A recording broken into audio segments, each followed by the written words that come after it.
আপনারা সকলেই জানেন সুপার কোপা ডি এসপানা এর ফাইনাল ম্যাচে মুখোমুখি হচ্ছে রিয়াল মাদ্রিদ বনাম বার্সেলোনা, যেটা অনুষ্ঠিত হবে বাংলাদেশ সময় রাত 1টার সময়। ম্যাচ শুরুর পূর্বে আপনাদের মনে অবশ্যই অনেক ধরনের প্রশ্ন তৈরি হয়েছে।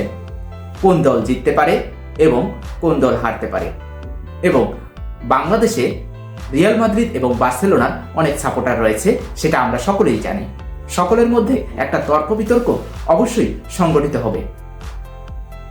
আপনাদের সকল প্রশ্নের সমাধান নিয়ে আমি হাজির হয়েছি আজকের এই ভিডিও নিয়ে। বেশি কথা না বাড়িয়ে চলুন শুরু করা যাক আজকের ভিডিওটি শুরু করার পূর্বে অবশ্যই যারা আমার ভিডিওটি দেখছেন তারা অবশ্যই আমার চ্যানেলটিকে সাবস্ক্রাইব করবেন এবং কমেন্টে অবশ্যই আপনাদের মতামত জানাবেন। আর ভিডিওটি যদি ভালো লেগে থাকে তাহলে অবশ্যই লাইক শেয়ার করতে ভুলবেন না। চলুন ফিরছি ইন্ট্রোর পর।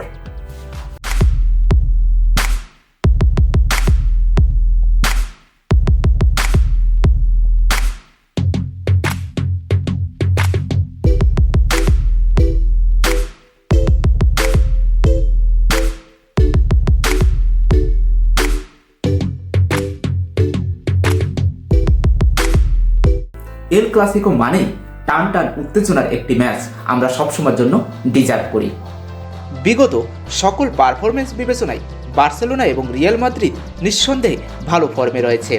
রিয়াল মাদ্রিদ তারা চ্যাম্পিয়ন্স ট্রফিতে খারাপ খেললেও লা লিগায় ভালো খেলছে এবং তারা টেবিলের শীর্ষে অবস্থান করছে।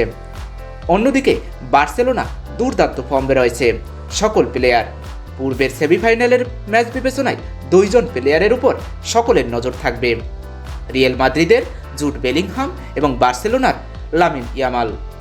আপনারা দেখতেই পারছেন তাদের গত ম্যাচের রেটিংটি কি। শক্তি বিবেচনা করলে তাদের প্রবাবলি 11 এরকম হতে পারে।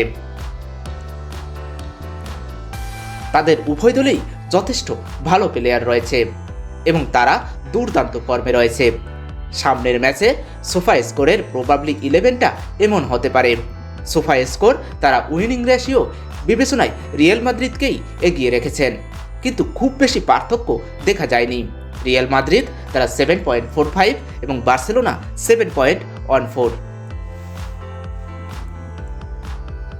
আপনারা শুনে অবাক হবেন, গত 3 সুপার কোপা ডি স্পেনা কাপ ফাইনালে মুখোমুখি হয়েছে রিয়াল মাদ্রিদ এবং বার্সেলোনা, যেখানে রিয়াল মাদ্রিদ 2 বার এবং বার্সেলোনা 1 বার জিততে সক্ষম হয়েছে। যেখানে সর্বশেষ ম্যাচে রিয়াল মাদ্রিদ তারা বার্সেলোনাকে 4-1 গোল ব্যবধানে হারিয়েছিল। এছাড়াও সর্বমোট তারা 6 বার মুখোমুখি দেখায় রিয়াল মাদ্রিদ তারা 3 বার এবং বার্সেলোনা 2 বার জিততে সক্ষম হয়েছে। বন্ধুরা, এই ম্যাচে কারা জিততে পারবে তা অবশ্যই কমেন্টে জানাবেন। বার্সেলোনা কি পারবে লাস্ট ম্যাচের প্রতিশোধ নিতে, নাকি আবারও তারা একটি কাপ থেকে বঞ্চিত হবে রিয়াল মাদ্রিদের কাছে? জানার জন্য অবশ্যই খেলাটি সবাই উপভোগ করবেন এবং খেলাটি দেখার আমন্ত্রণ জানিয়ে এখনই আমি ভিডিওটি শেষ করছি। সকলের শুভকামনা জানিয়ে সবাই ভালো থাকবেন, সুস্থ থাকবেন। ধন্যবাদ সবাইকে।